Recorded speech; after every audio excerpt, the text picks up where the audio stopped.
बातमी खरं तर धक्कादायक आहे आणि ही धक्कादायक बातमी समोर येते आहे पंढरपुरातून। कारण शालेय पोषण आहारासाठी वापरलं जे तांदूळ जातं त्यामध्ये उंदराच्या लेंड्या आढळलेल्या आहे। सांगोला तालुक्यातली कमलापूर या ठिकाणची ही घटना आहे। ग्रामस्थांमुळे हा संपूर्ण प्रकार समोर आलेला आहे आणि या घटनेनंतर गट शिक्षणाधिकाऱ्यांनी पोषण आहाराचं गोडाऊन सील केलंय। संबंधित ठेकेदारावर गुन्हा दाखल करण्याची मागणी ग्रामस्थ आणि सामाजिक कार्यकर्त्यांकडून केली जात असल्याचं देखील बघायला मिळतंय। एकंदरीत आपण जर बघितलं तर हा प्रकार अतिशय धक्कादायक असल्याचं आपण पाहतोय। कारण मुलाच्या जीवाशी या ठिकाणी हा खेळ नेमका सुरू आहे तरी कशासाठी हा प्रश्न या ठिकाणी उपस्थित झालेला आहे। प्रकारच्या लेंड्या असलेलं तांदूळ आणि इतरत्र सर्वत्र घाणीचं साम्राज्य असलेलं आणि प्रत्यक्षात वजन मापे चुकीचं असलेलं या ठिकाणी आम्हाला निदर्शनास आलेलं आहे। आणि हा जो कोणी ठेकेदार आहे त्याला तात्काळ अटक करावी, तसेच हे गोदाम तात्काळ सील करावे आणि जे अधिकारी यामध्ये मिलीक भगत आहेत ज्यांचं अशा प्रकारच्या कारस्थानाला सहकार्य आहे त्या अधिकाऱ्यांच्यावरती गुन्हा दाखल करावा। या मागणीसाठी आम्ही येणाऱ्या 26 जानेवारीला रास्ता रोको आंदोलन करणार आहे। आणि अशा प्रकारच्या घटना घडत असतात आणि त्यामुळे यावरती नेमकी काय कारवाई केली जाते हे पाहणं महत्त्वाचं असणार आहे। याशिवाय राज्यभरातल्या इतर काही मोठ्या आणि महत्त्वाच्या अपडेट्स पाहूयात वेगवान स्वरूपात 36 जिल्हे 36 रिपोर्टर्समध्ये। प्रजासत्ताक दिनाच्या वर्धापन दिनी बीडची कन्या दामिनी देशमुख यांच्या नेतृत्वात वायुसेना तुकडी पथसंचलन करणार आहे। त्यांची तुकडी विमानातून पुष्पवृष्टी करून ध्वजारोहणाला मानवंदना देणार आहे। दामिनी देशमुख एअर फोर्समध्ये फ्लाइंग लेफ्टनंट म्हणून त्यांना मिळालेला बहुमान बीडसाठी अभिमान आणि गौरव आहे।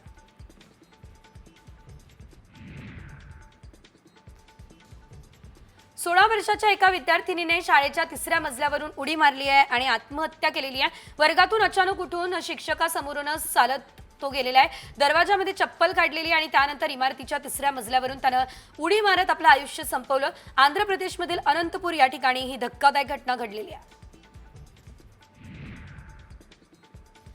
धाराशिवच्या जिल्हा नियोजन समितीच्या बैठकीला अखेर मुहूर्त मिळाला। पालकमंत्री प्रताप सरनाईक यांच्या उपस्थितीमध्ये 26 जानेवारीला बैठक पार पडेल। विकास कामांसाठी समितीकडे आणखी 265 कोटींचा निधी हा शिल्लक आहे। यातील किती रकमेला पालकमंत्री मंजुरी देतात याकडेच सर्वांचं लक्ष लागलंय। यवतमाळच्या जिल्हा मध्यवर्ती बँकेचे अध्यक्ष मनीष पाटील यांच्या विरुद्ध अविश्वास प्रस्ताव दाखल झालाय। या अविश्वास प्रस्तावासंदर्भात 31 जानेवारीला सभा घेण्यात यावी असे निर्देश विभागीय सहनिबंधकांनी दिले। विशेष म्हणजे पाटलांच्या विरोधात 20 पैकी 14 संचालकांनी मोठ बांधणी सुद्धा केली आहे। धाराशिवमधल्या भूम तालुक्यात सुकटा गावाजवळ पुलावरून जाताना एक वाघ दिसलाय। वन विभागाच्या वतीने या ठिकाणी वाघाचा शोध सुरू आहे। नागरिकांनी सतर्क राहावं असं आवाहन करण्यात आलेलं आहे।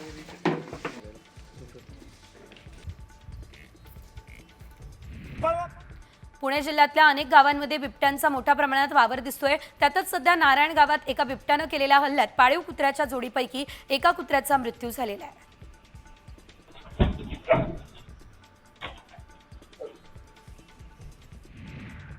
महसूल अधिकारी मारहाण प्रकरणानंतर दाखल गुन्हे मागे घेण्यासंदर्भात धुळ्यात मोर्चा निघाला। संबंधित महसूल अधिकाऱ्यांच्या भ्रष्टाचाराची चौकशी करण्यात यावी अशी मागणी करण्यात आली। या संदर्भात जिल्हाधिकाऱ्यांची भेट घेऊन मोर्चेकरांनी निवेदन सुद्धा दिले।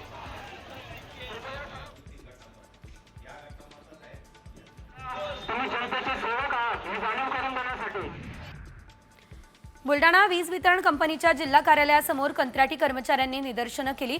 रिचार्ज मीटर लावू नका, त्या मीटरला बंदी करा ही मागणी कंत्राटी कर्मचाऱ्यांनी केली आहे। तर 1 फेब्रुवारीपासून काम बंद आंदोलन करण्याचा इशारा हा यावेळेस देण्यात आला आहे।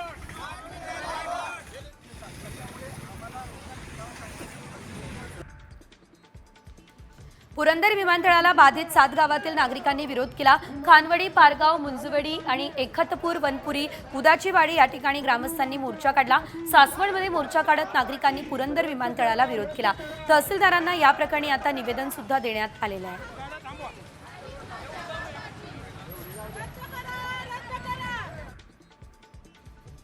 बुलढाण्यातल्या रुग्णालयात राज्य सरकारच्या संकल्पनेतून आरोग्य मित्रांची नेमणूक झाली आहे। त्यांना नेमून दिलेल्या एजन्सीकडून मानधन सुद्धा दिलं जाते। आता किमान वेतन द्यावं ही मागणी आरोग्य मित्रांनी मुख्यमंत्र्यांकडे केली आहे। ही मागणी त्वरित मंजूर करा, अन्यथा 12 फेब्रुवारीपासून बेमुदत संपावर जाणार हा इशारा सुद्धा देण्यात आलेला आहे।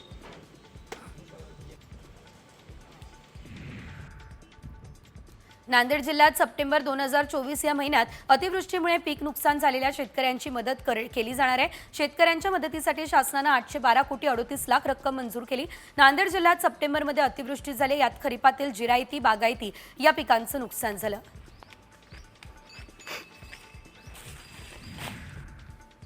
केंद्र पुरस्कृत पंतप्रधान सूक्ष्म अन्न प्रक्रिया उद्योग योजनेअंतर्गत परभणी जिल्ह्यामध्ये एक जिल्हा एक उत्पादन या अंतर्गत ऊस या पिकाची निवड सुद्धा करण्यात आलेली आहे। आणि या योजनेत जिल्ह्यात आतापर्यंत 13 कोटी 81 लाख रुपये रकमेचे वैयक्तिक कर्ज प्रस्ताव हे मंजूर झाले असल्याचं दिसतंय।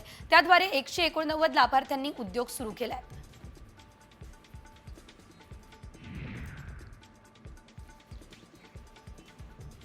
खानदेशात द्वादर ज्वारीची पेरणी यंदा अपेक्षेपेक्षा कमी झालेली आहे। अनेकांनी कोरडवाहू क्षेत्रात ज्वारीऐवजी हरभरा पेरणी केली आहे। ऑक्टोबरमध्ये पेरलेले ज्वारी पीक हे निसव गेलेलं आहे।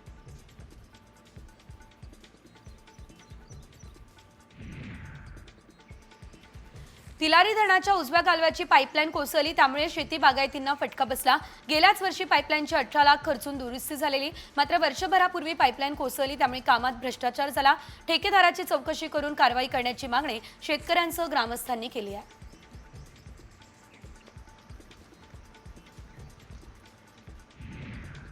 धाराशिव जिल्ह्यातील शेतकऱ्यांच्या खात्यावर अतिवृष्टीचे अनुदान जमा होण्यास सुरुवात झाली। शेतकऱ्यांनी केवायसी करूनही अनुदान मिळत नव्हतं, त्यामुळे अनिल जगतापांनी मुख्यमंत्र्यांकडे तातडीने अनुदान द्यावं, अन्यथा आंदोलन करू असा इशारा दिला। अखेर हे अनुदान खात्यात जमा झाल्यानं शेतकऱ्यांना दिलासा मिळाला।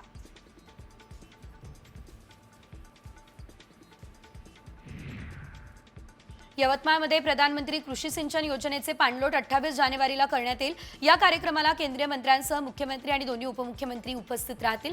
या पार्श्वभूमीवर जिल्हा प्रशासनाने नियोजनासाठी 26 समित्या गठीत केल्या आहेत।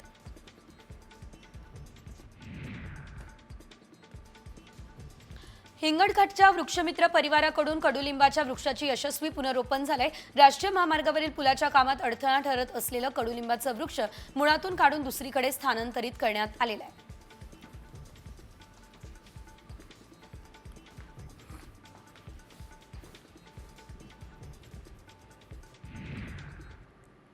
आणि यानंतर एक ब्रेकिंग न्यूज, वेळ येईल तेव्हा मी एकटा लढल्याशिवाय राहणार नाहीये, हे विधान करून उद्धव ठाकरेंनी स्वबळाचे संकेत दिले। ठाकरेंच्या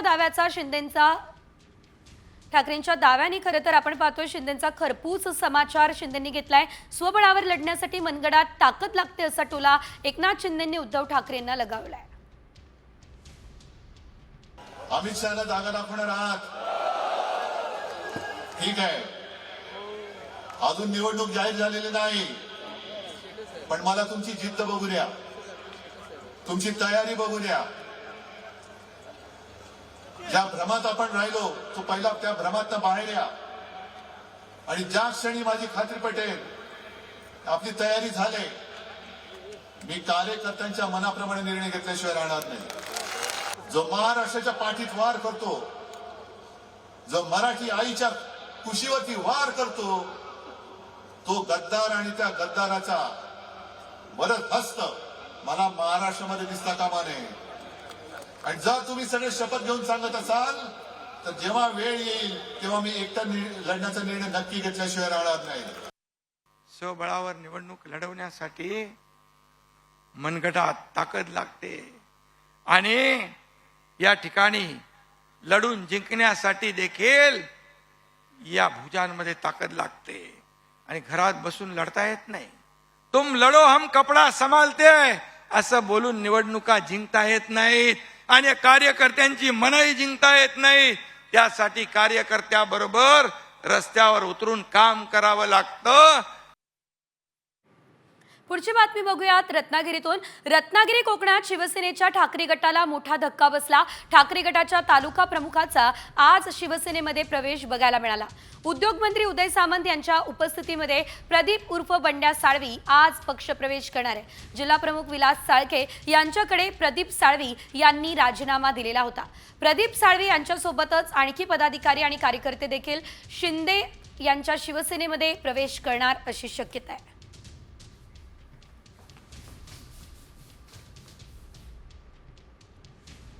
बातमी बघूयात रत्नागिरीतून. रत्नागिरी कोकणात शिवसेनेच्या ठाकरे गटाला मोठा धक्का बसला. ठाकरे गटाच्या तालुका प्रमुखाचा आज शिवसेनेमध्ये प्रवेश बघायला मिळाला.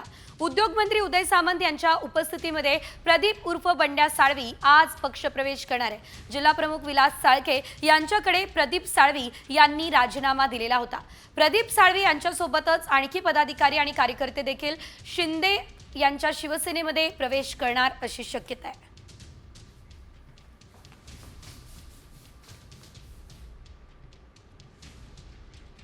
यासोबत इतर काही मोठ्या आणि महत्त्वाचे अपडेट जाणून घेऊया टॉप 50 मध्ये. पुण्यात सध्या गुइलन बॅरिया सिंड्रोमने थैमान घातलंय. पुणे शहर, पिंपरी चिंचवड आणि ग्रामीण भागात गुइलन बॅरिया सिंड्रोमच्या रुग्णांची संख्या गुरुवारी 67 झाली आहे. ही संख्या बुधवारी 59 होती. त्यामध्ये एकाच दिवसात तब्बल 8 रुग्णांची भर पडली.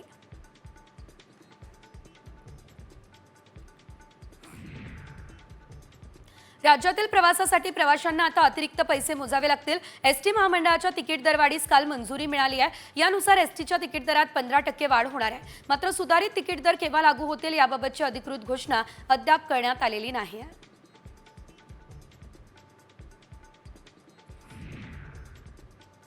वानगाव आणि डहाणू रोड स्थानकादरम्यान रोड ओव्हरब्रिजच्या कामासाठी पश्चिम रेल्वेवर 1 तासाचा ब्लॉक घेतला जाईल. त्यामुळे शनिवारी सकाळी 10:30 ते 11:30 आणि रविवारी सकाळी 9:50 ते 10:50 या कालावधीमध्ये अप आणि डाऊन मार्गावरील काही मेल आणि एक्सप्रेसच्या वेळापत्रकांमध्येही बदल असेल.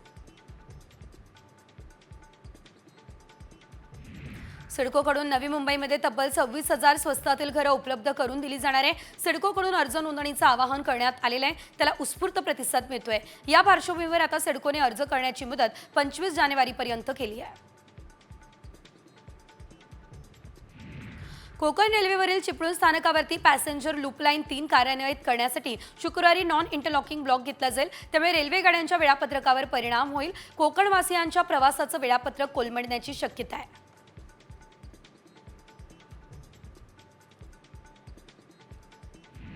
मध्य रेल्वेने रोहा स्थानकावर 5 मेल एक्सप्रेस गाड्यांना थांबा देण्याचा निर्णय घेतला. 25 जानेवारीपासून याबाबतची अंमलबजावणी सुरू होईल. त्यामुळे कोकणातील प्रवाशांना मोठा दिलासा मिळणार आहे.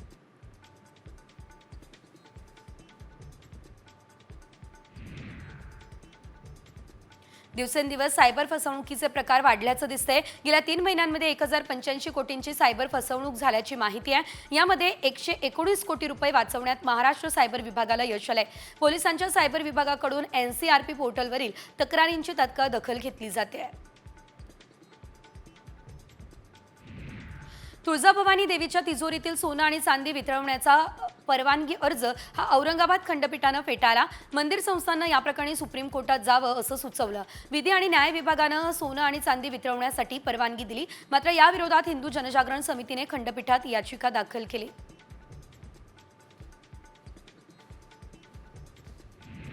कॉलेज असो किंवा शाळेतील फेअरवेल पार्टी, आपल्यापैकी प्रत्येकाच्या कायम आठवणीत राहणाऱ्या अनेक गोष्टी असतात. सध्या सोशल मीडियावर अशाच एका फेअरवेल पार्टी संदर्भातला व्हिडिओ व्हायरल झाला, ज्यात काही तरुणांना फेअरवेल पार्टीमध्ये धावत्या गाडीवरून एंट्री करणं महागात पडलंय.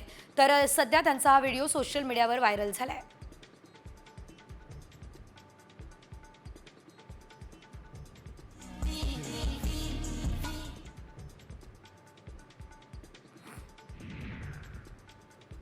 गडचिरोलीमधल्या कोनसरी स्टील प्रकल्पाची उत्पादन क्षमता 6 पटीने वाढणार आहे. स्टील प्रकल्पाचा विस्तार करण्यासाठी कंपनीने शासनाकडे मंजुरी मागितली. या मंजुरीसाठी महाराष्ट्र प्रदूषण नियंत्रण मंडळानं प्रकल्पस्थळी जनसुनावणी घेतली.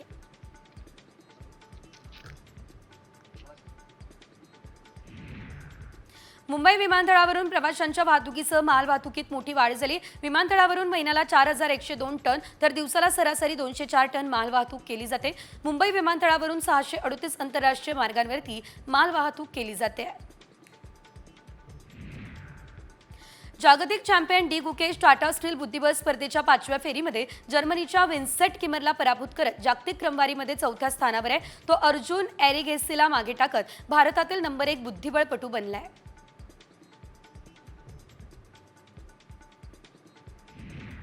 अदानी समूहाला राज्य सरकारने मुलुंडमधल्या मिठागराची सुमारे 58 एकर जागा दिली. विशेष म्हणजे विधानसभा निवडणुकीची आचारसंहिता लागू होण्याच्या आदल्या दिवशी हा करार करण्यात आला. माहिती अधिकाराखाली हे उघडकीस आलेलं आहे.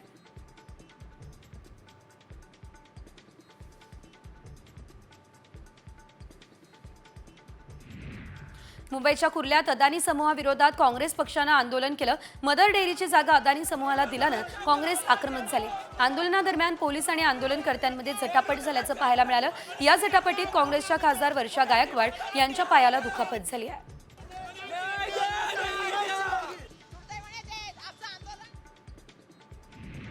मुंबईच्या ओशिवरा रायन इंटरनॅशनल ग्लोबल स्कूल या शाळेत बॉम्ब ठेवल्याची धमकी मिळाली आहे. हे कृत्य अफजल टोळीकडून करण्यात आलेलं आहे. ही माहिती शाळेने दिली. शाळेच्या ईमेलवरती धमकी संदर्भात मेल आला असं शाळेच्या प्रतिनिधींनी सांगितलं. नवी मुंबईच्या नेरूळमधील रयान इंटरनॅशनल शाळेला ईमेलद्वारे बॉम्बने उडवण्याची धमकी देण्यात आली. या घटनेची माहिती मिळताच नवी मुंबई पोलिसांच्या श्वान पथकानं शाळेची पाहणी केली. मात्र पाहणी दरम्यान कोणतीही संशयित वस्तू आढळलेली नाही.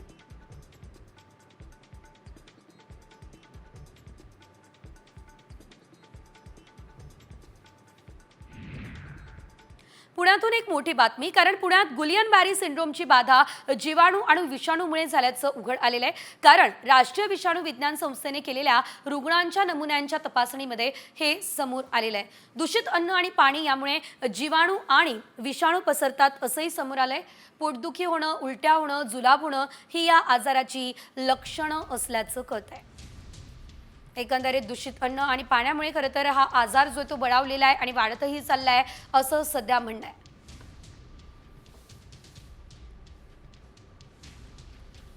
पुण्यातून एक मोठी बातमी, कारण पुण्यात गुलियन बॅरी सिंड्रोमची बाधा जीवाणू आणि विषाणूमुळे झाल्याचं उघड आलेलं आहे. कारण राष्ट्रीय विषाणू विज्ञान संस्थेने केलेल्या रुग्णांच्या नमुन्यांच्या तपासणीमध्ये हे समोर आलेलं आहे. दूषित अन्न आणि पाणी यामुळे जीवाणू आणि विषाणू पसरतात असंही समोर आलंय.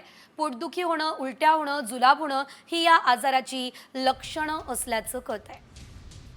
एकंदरीत दूषित अन्न आणि पाण्यामुळे खरं तर हा आजार जो तो बळावलेला आहे आणि वाढतही चाललाय असं सध्या म्हणणं आहे.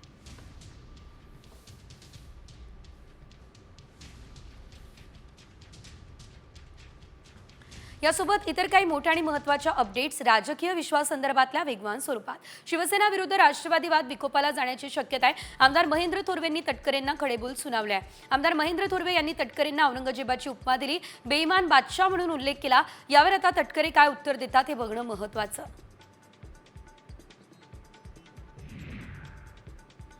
सोनसाखळी चोरांच्या लवकरच मुसक्या आवळा असे निर्देश मंत्री चंद्रकांत पाटलांनी दिले. 2 दिवसांपूर्वी कोथरूड आणि कर्वेनगर परिसरात महिलांच्या गळ्यातून मंगळसूत्र आणि सोन्याची चेन हिसकावून नेण्याचे व्हिडिओ समोर आले. यानंतर चंद्रकांत पाटलांनी अलंकार पोलीस ठाण्यात जाऊन कामकाजाचा आढावा घेतला.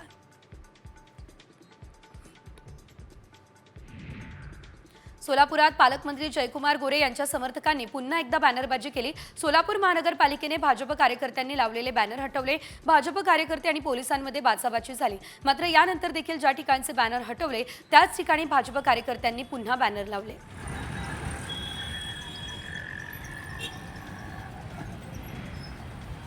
सोलापूर जिल्ह्यातल्या वाळू खडी माफियांचा कायमचा बंदोबस्त करणार हा इशारा जयकुमार गोरे अर्थातच पालकमंत्र्यांनी दिला. माढ्याचे प्रांताधिकारी प्रिया आंबेकर यांना वाळू माफियांनी गाडी अडवून धक्काबुक्की केल्याचा प्रकार समोर आला. त्यामुळे गोरेंनी वाळू माफियांना इशारा दिला.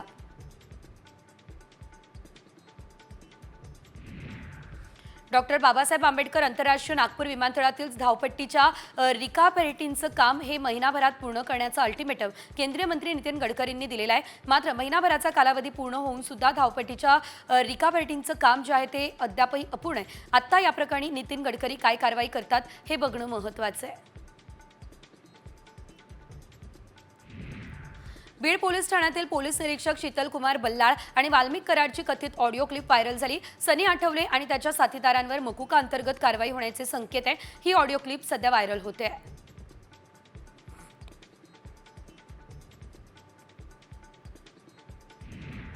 संतोष देशमुख हत्या प्रकरणात केज पोलीस चौकशीच्या फेऱ्यात आल्यात. एसआयटी आणि सीआयडी अधिकाऱ्यांकडून केज येथील पोलीस उपअधीक्षक कमलेश मीना यांच्यासोबत चर्चा सुरू आहे. देशमुख हत्या प्रकरणाविषयी काय माहिती मिळते याबाबत आता चौकशी केली जाते. खंडणी आणि सरपंच हत्या प्रकरणातील आरोपी वाल्मिक कराडने जामिनासाठी केलेला अर्ज मागे घेतलाय. आज त्याच्या जामीन अर्जावर केज न्यायालयात सुनावणी होईल. मात्र आता त्याआधीच कराडच्या वकिलांनी जामीन अर्ज बिनशर्त मागे घेतला.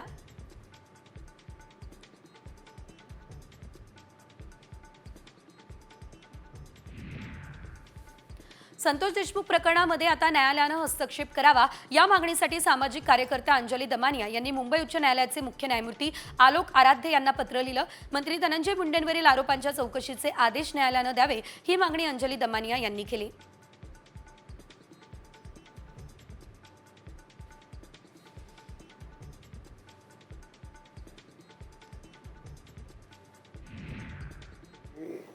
विशेषतः अमित शहा हे सातत्यानं हल्ली जे काही बोलतात त्याची नोंद महाराष्ट्रातल्या विरोधी पक्षाच्या सगळ्या नेतृत्वांनी सतत घेतलेली आहे.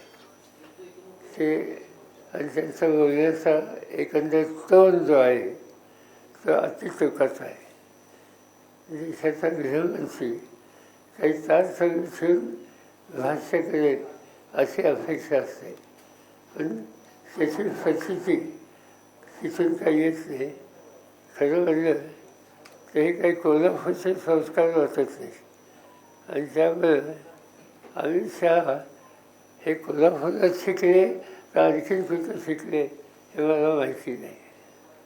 आज अमित शहा आज महाराष्ट्राच्या दौऱ्यावर देखील आहेत, वेगवेगळ्या ठिकाणी भेटी देणार आहेत आणि या सगळ्या दौऱ्यादरम्यान एकनाथ शिंदे सोबत असणार आहेत त्यांच्या. ठीक आहे, तर असं की राजकीय पक्षाचे प्रमुख आहेत आणि त्यामुळे साहजिकच आपल्या पक्षाचा विस्तार वाढवायचा त्यांचा अधिकार आहे आणि त्या दृष्टीनं त्यांची पावले दिसतात. पण या दरम्यान ऑपरेशन टायगर या गोष्टीची चर्चा होताना पाहायला मिळते. काही काँग्रेस आणि राष्ट्रवादीचे लोकप्रतिनिधी आमच्या संपर्कात असल्याचा दावा हे केला जातो. मी वाचलं ते विशेषतः उद्योग मंत्री काय नव्हते सावंतांचं स्टेटमेंट दावासर्ग मी पाहिलं. म्हणजे भाजलेली गुंतवणूक करण्यासाठी ते दावासाठी गेले होते का लोक होण्यासाठी गेले होते हे मला माहीत नाही. पण त्यांनी दावासोडलं जी काही विधानं केली ती मुख्यमंत्र्यांच्या दावासाठी जो उद्देश होता त्याच्याशी सुसंगत नव्हती. कालच्या मेळाव्यामध्ये देखील त्यांनी त्याचा पुनरुच्चार केला. काँग्रेसची देखील ठाकरे गटासोबत काँग्रेसचे देखील काही आमदार संपर्कात आहेत, एकनाथ शिंदे यांच्या, असं त्यांचं म्हणणं आहे. बघूया ते सांगतात तर बघूया. काही लोकांचे फोटो मी पाहिले काही खासदारांचे आणि ते फोटो पाहिल्यानंतर ते लोक सेना सोडतील म्हणजे ठाकरेची हे अजिबात मला पटत नाही. तर काही माणसं अशी आहेत सेना म्हणजे उद्धव. कोल्हापूरमध्ये शरद पवार हे बोलत होते. याशिवाय आणखी एक महत्त्वाची बातमी कोल्हापूरमधून आहे, कारण कागलमधलं राजकारण पुन्हा एकदा तापलेलं आहे. मंत्री हसन मुश्रीफ समर्थकांकडून यंदा चुकीला माफी नाही अशा आशयाचे स्टेटस ठेवले जात आहे. विधानसभा निवडणुकीत घटलेलं मताधिक्य आणि पालकमंत्री पदाबाबत झालेला अपेक्षाभंग यानंतर मुश्रीफ समर्थकांकडून स्टेटसद्वारे वचपा काढण्याचा इशारा दिला जात असल्याचं आपण पाहतोय. मुश्रीफ समर्थकांचा हा इशारा मंडलिक गटाला आहे की घाटगे गटाला याबद्दल देखील आता चर्चा रंगलेली आहे. कोल्हापूरमधलं राजकारण पुन्हा तापलं असल्याचं आपण सध्या पाहतोय. कोल्हापूरमधल्या राजकारणामध्ये या मोठ्या घडामोडी घडत आहे. ठाकरे आपण पाहतो यावेळेस समर्थकांचा स्टेटसद्वारे वचपा काढण्याचा इशाराही बघायला मिळतोय आणि यामध्ये हसन मुश्रीफ यांचं स्टेटस सुद्धा ठेवलं जात आहे.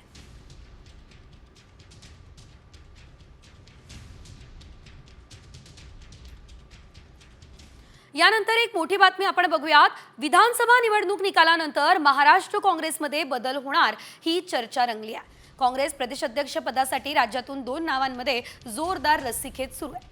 सतेज पाटील आणि अमित देशमुख या 2 नावांवर काँग्रेस हायकमांडकडून विचार सुरू आहे. सोमवारी काँग्रेस प्रदेशाध्यक्ष पदाची घोषणा होण्याची शक्यता आहे. त्यामुळे कोण होणार काँग्रेसचा प्रदेशाध्यक्ष याकडे सर्वांचंच लक्ष लागलेलं आहे.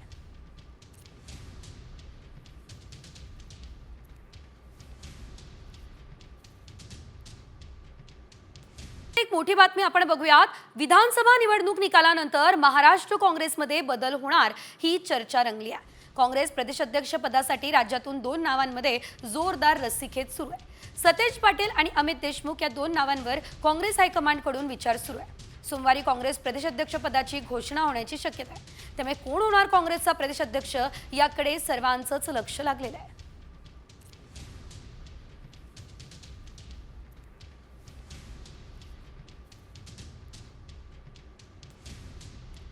पुढची बातमी बघूया थेट पनवेलमधून, कारण पनवेलमध्ये रहिवाशी भागात रस्त्यावर याशिवाय उद्यानात दारू आणि गांजा पिणाऱ्यांना मनसेने चोप दिलेला आहे.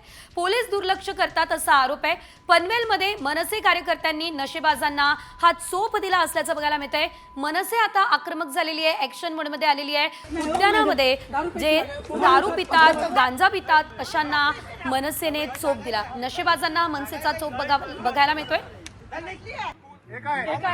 चोप देणाऱ्यांमध्ये महिला सुद्धा सहभागी असल्याचं आपण पाहतो. त्यांच्याकडून काही अंमली पदार्थ सुद्धा जप्त करण्यात आलेले आहेत. बातमी बघूया थेट पनवेलमधून, कारण पनवेलमध्ये रहिवाशी भागात रस्त्यावर याशिवाय उद्यानात दारू आणि गांजा पिणाऱ्यांना मनसेने चोप दिलेला आहे. पोलीस दुर्लक्ष करतात असा आरोप आहे. पनवेलमध्ये मनसे कार्यकर्त्यांनी नशेबाजांना हा चोप दिला असल्याचं बघायला मिळतंय. मनसे आता आक्रमक झालेली आहे, ऍक्शन मोडमध्ये आलेली आहे. उद्यानामध्ये जे दारू पितात, गांजा पितात अशांना मनसेने चोप दिला. नशेबाजांना मनसेचा चोप बघायला मिळतोय. चोप देणाऱ्यांमध्ये महिला सुद्धा सहभागी असल्याचं आपण पाहतो. त्यांच्याकडून काही अंमली पदार्थ सुद्धा जप्त करण्यात आलेले आहेत.